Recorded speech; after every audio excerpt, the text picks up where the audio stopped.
Hello everyone. चलिए आज की क्लास हम शुरू करेंगे। हमारा पहला प्रश्न देखिए, सिक्किम सरकार ने न्यूनतम वेतन में कितनी फीसदी की बढ़ोतरी की है? सही जवाब है 67%, 67% की बढ़ोतरी की है। ऑप्शन 3 सही है।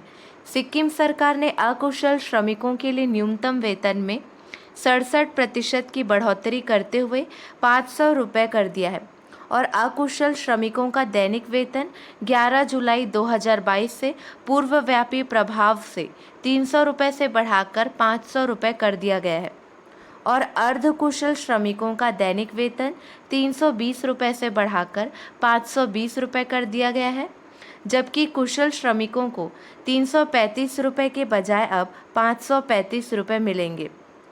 चलिए हमारा अगला प्रश्न देखिए, दुनिया का पहला ऐसा कौन सा शहर होगा जहां हर व्यक्ति का अपना एक डिजिटल एड्रेस होगा? ये क्वेश्चन इम्पॉर्टेंट है। सही जवाब है इंदौर। इंदौर दुनिया का पहला ऐसा शहर होगा जहां हर व्यक्ति का अपना एक डिजिटल एड्रेस होगा, यानी अब इंदौर में किसी एड्रेस को खोजना बहुत ही आसान हो जाएगा। आपको सिर्फ व्यक्ति का कोड डालना होगा और आपको उसके घर की लोकेशन मिल जाएगी। ऐसा करने वाला यह भारत का पहला शहर बन जाएगा। ठीक है, ऑप्शन 2 सही है, इंदौर। अगला प्रश्न देखिए, झारखंड में SC ST और OBC के लिए कितने प्रतिशत आरक्षण होगा? सही जवाब है 77% आरक्षण होगा। झारखंड सरकार की कैबिनेट ने राज्य में पदों का सेवाओं की रिक्तियों में आरक्षण अधिनियम 2001 में संशोधन का फैसला लिया है।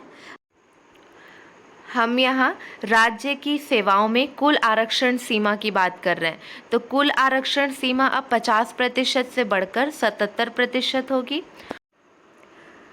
मुख्यमंत्री हेमंत सोरेन की अध्यक्षता में, झारखंड के मुख्यमंत्री हैं हेमंत सोरेन। ठीक है, हेमंत सोरेन की अध्यक्षता में राज्य मंत्रिमंडल की बैठक में OBC आरक्षण को मौजूदा 14% से बढ़ाकर 27% कर दिया गया है। अगला प्रश्न है, महान खिलाड़ी रोजर फेडरर ने 15 सितंबर को खेल से संन्यास की घोषणा की है। वो किस खेल से संबंध रखते हैं? सही जवाब है टेनिस। टेनिस के महान खिलाड़ी रोजर फेडरर ने 15 सितंबर को पेशेवर टेनिस से संन्यास की घोषणा की है। 20 बार के ग्रैंड स्लैम चैंपियन इस साल लंदन में लेवर कप के बाद संन्यास ले लेंगे। ठीक है, किस कप के बाद? लेवर कप के बाद। अगला प्रश्न देखिए, अगस्त में ICC के श्रेष्ठ खिलाड़ी कौन बने हैं? आपको 4 ऑप्शन दिए गए हैं, मैग्रा, विराट कोहली, सिकंदर रजा और चौथा ऑप्शन है 1 और 3 दोनों। सही जवाब हो जाएगा ऑप्शन नंबर 4। ठीक है, मैग्रा और सिकंदर रजा। चलिए ध्यान देंगे, ऑस्ट्रेलिया की मैग्रा और जिम्बाब्वे के सिकंदर रजा अगस्त में ICC के श्रेष्ठ खिलाड़ी बने हैं। भारत की जेमिमा रोड्रिग्स अंतर्राष्ट्रीय क्रिकेट परिषद के अगस्त महीने की सर्वश्रेष्ठ महिला खिलाड़ी की दौड़ में ऑस्ट्रेलिया की तहलिया मैग्रा से पिछड़ गई, जबकि पुरुष वर्ग में जिम्बाब्वे के सिकंदर रजा ने खिताब अपने नाम किया है। मैग्रा कहाँ से हैं? ऑस्ट्रेलिया, और सिकंदर रजा जिम्बाब्वे से। दोनों का इमेज भी दिया हुआ है। हमारा अगला प्रश्न देखिए, आंध्र प्रदेश और किस राज्य ने 2022 में अधिकतम औद्योगिक निवेश आकर्षित किया है? सही जवाब है ओडिशा। ऑप्शन नंबर 1 सही है। आंध्र प्रदेश और ओडिशा ने 2022 में अधिकतम औद्योगिक निवेश आकर्षित किया है। देश में तेजी से औद्योगिक निवेश बढ़ रहा है। देश के 2 राज्य कुल औद्योगिक निवेश में 45% हिस्सा हासिल कर रहे हैं। ये 2 राज्य उड़ीसा और आंध्र प्रदेश है। क्लियर है? इसकी जानकारी department for promotion of industrial and internal trade DPIIT ने दी है। अगला प्रश्न है, भारत और साल 2022 के पहले 7 महीनों में जितना इंडस्ट्रियल निवेश मिला है उसमें सबसे बड़ा हिस्सा किस राज्य का है? सही जवाब है आंध्र प्रदेश। भारत को साल 2022 के पहले 7 महीने में जितना इंडस्ट्रियल निवेश मिला है उसमें सबसे बड़ा हिस्सा आंध्र प्रदेश राज्य का है। अगला प्रश्न है, भारत का सबसे मूल्यवान ब्रांड कौन बना है? सही जवाब है ऑप्शन नंबर 3 TCS। ठीक है। दिग्गज company Tata consultancy services in short TCS Bharat का सबसे मूल्यवान भारतीय ब्रांड बन गया है। TCS ने पहले इस पायदान पर मौजूद HDFC बैंक को पीछे छोड़ते हुए यह स्थान प्राप्त किया है। मार्केटिंग डेटा और एनालिटिक्स कंपनी कांतार ने रिपोर्ट जारी की है। अगला प्रश्न है, फिच ने देश के आर्थिक विकास दर के अनुमान को घटाकर कितना प्रतिशत किया है? सही जवाब है 7%। फिच रेटिंग्स ने चालू वित्त वर्ष के लिए भारत के आर्थिक विकास के पूर्व अनुमान को 7.8% के पिछले अनुमान से घटाकर 7% कर दिया है। क्लियर है? फिच ने कहा है जून में लगाए गए 7.8% की वृद्धि के अनुमान की तुलना में अब उसे 2022-23 में भारतीय अर्थव्यवस्था के 7% की दर से बढ़ने की उम्मीद है। अगला प्रश्न देखिए, भारत व्यापार संवर्धन संगठन ITPO के नए अध्यक्ष और प्रबंध निदेशक के रूप में किसे नियुक्त किया गया है? ये क्वेश्चन बहुत इंपॉर्टेंट है। IAS BVR सुब्रमण्यम को नियुक्त किया गया है। ऑप्शन 1 सही है।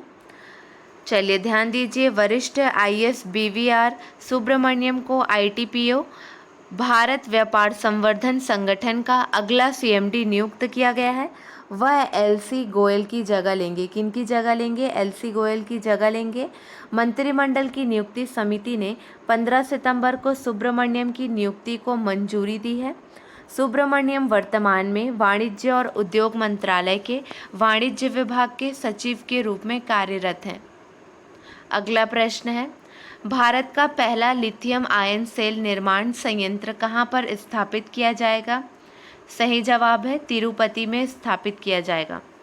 भारत का पहला लिथियम सेल आयन सेल निर्माण संयंत्र 16 सितंबर 2022 को अपना परीक्षण शुरू किया। ठीक है, कब शुरू किया अपना परीक्षण?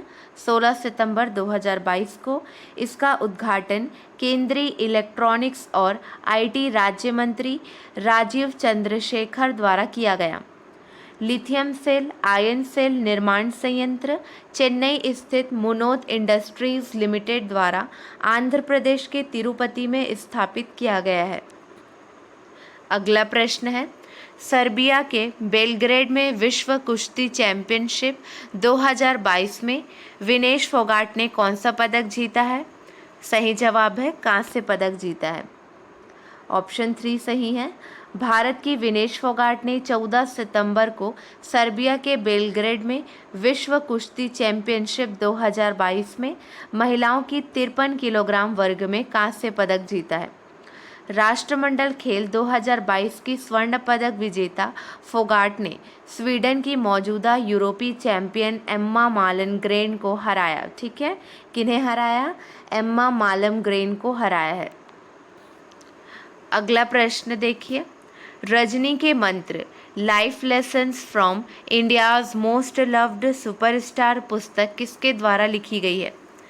सही जवाब है PC बाला सुब्रमण्यम के द्वारा लिखी गई है। ऑप्शन 1 सही है, PC बाला सुब्रमण्यम। ठीक है। अगला प्रश्न देखिए, हाल ही में किस मंत्री ने छात्रों के लिए रामकृष्ण मिशन के जागृति कार्यक्रम की नई दिल्ली में शुरुआत की है? सही जवाब है धर्मेंद्र प्रधान। केंद्रीय शिक्षा और कौशल विकास और उद्यमिता मंत्री कौन है? धर्मेंद्र प्रधान है। उन्होंने 15 सितंबर को कक्षा 1 से 5 तक के छात्रों के लिए रामकृष्ण मिशन के जागृति कार्यक्रम की नई दिल्ली में शुरुआत की है। इसका आदर्श वाक्य है आत्मनो मोक्षार्थ जगद हिताय च, अर्थात अपनी मुक्ति के लिए और दुनिया के कल्याण के लिए। ठीक है, इसका अर्थ भी आपको क्लियर हो गया है। अब हमारा अगला प्रश्न देखिए, 14 सितंबर 2022 को केंद्रीय गृह मंत्री अमित शाह ने कहां पर बायो इथेनॉल परियोजना का शिलान्यास किया है? सही जवाब है सूरत। ऑप्शन 1 सही है। अगला प्रश्न देखिए, 14 सितंबर 2022 को किसने अंडर 17 सैफ फुटबॉल प्रतियोगिता 2022 का खिताब जीता है? सही जवाब है भारत। अंडर 17 सैफ फुटबॉल प्रतियोगिता 2022 का आयोजन श्रीलंका में हुआ और 14 सितंबर 2022 को भारत ने अंडर 17 सैफ फुटबॉल प्रतियोगिता 2022 का खिताब जीता है। अगला प्रश्न, विश्व रोगी सुरक्षा दिवस कब मनाया जाता है? सही जवाब है ऑप्शन नंबर 4, 17 सितंबर को मनाया जाता है। ठीक है, हमारा अगला प्रश्न देखिए, भारत का दूसरा सबसे बड़ा तेल आपूर्तिकर्ता कौन बन गया है? सही जवाब है सऊदी अरब बन गया है। रूस को पीछे छोड़कर सऊदी अरेबिया देश का दूसरा सबसे बड़ा तेल आयातक देश बन गया है। ईरान अभी भारत को तेल आपूर्ति के रूप में पहले स्थान पर है। क्लियर है, भारत का दूसरा सबसे बड़ा तेल आपूर्तिकर्ता सऊदी अरब बन गया है। चलिए, आपके लिए 2 प्रश्न है, इसका सही जवाब आपको कमेंट सेक्शन में देना है। प्रश्न देखिए, आईसीसी द्वारा हाल ही में जारी की गई ताज़ा रैंकिंग के अनुसार बल्लेबाज विराट कोहली किस स्थान पर है? अगला प्रश्न, विश्व ओजोन दिवस कब मनाया जाता है? चलिए, आज के लिए बस इतना ही। अगले वीडियो में मिलेंगे नए प्रश्नों के साथ। Keep watching and keep learning.